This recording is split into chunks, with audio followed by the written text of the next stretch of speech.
இது பெரிய அளவில் நடந்த ஊழலுடைய ஒரு சிறு துளி தான் 1020 கோடியே. அதை தான் இன்றைக்கி எடப்பாடி ஐயா கொண்டு போய் கொடுக்குறாரு. எடப்பாடி ஐயா என்ன கொடுத்துருக்காரு, இப்போ நீங்கள் அதை எடுத்தாலும் தெரியும். நகராட்சி நிர்வாகம் மற்றும் குடிநீர் வழங்கல் துறை, நம்ம நேரு ஐயா 64,000 கோடி இந்த 4.25 வருஷம் 5 வருஷத்துக்கு நடந்துக்குது. அப்போ ஒவ்வொரு துறையும் எடுக்கிறாங்க.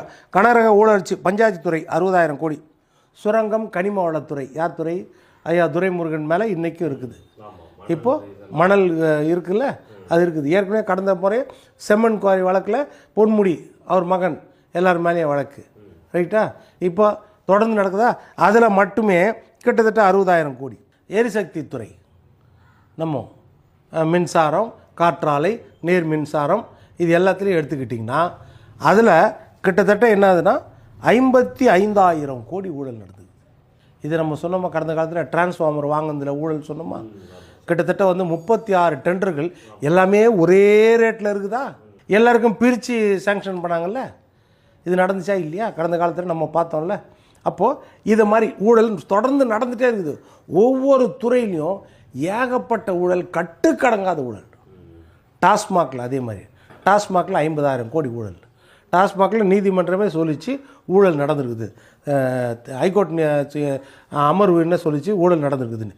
இவங்க உச்ச நீதிமன்றத்துக்கு போய் எங்கள் தனிப்பட்ட அதிகாரிகளையும் நிறுவனத்து மேலே வழக்கு போடக்கூடாதுன்னு அதுக்கு ஸ்டே வாங்கின்னு வச்சாங்க. கரெக்டாக? இன்றைக்கும் அது பெண்டிங்கில் இருக்குது. இப்போது எல்லாத்துலையும் இப்போ டாஸ்மாகில் ஊழல் நடக்கலன்னு சொன்னால் யாருன்னா நம்புவாங்களா?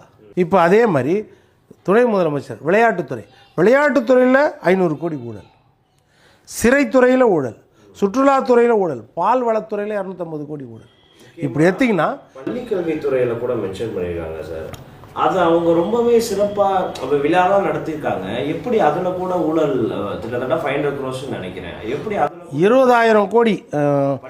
ஆமாம், பள்ளி கல்வித்துறையில் 5,000 கோடி. 5,000 கோடி. உயர்கல்வித்துறையில் 1,500 கோடி.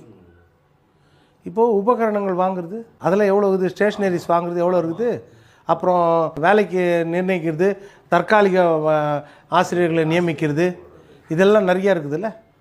அப்போது எந்தெந்த துறையில் ஊழல்னா அவர் என்ன சொல்கிறாரு, ஆதாரங்கள் எங்கள்கிட்ட இருக்குது, அந்த ஆதாரத்தோடு தான் நாங்கள் கொடுத்துருக்குறோம்.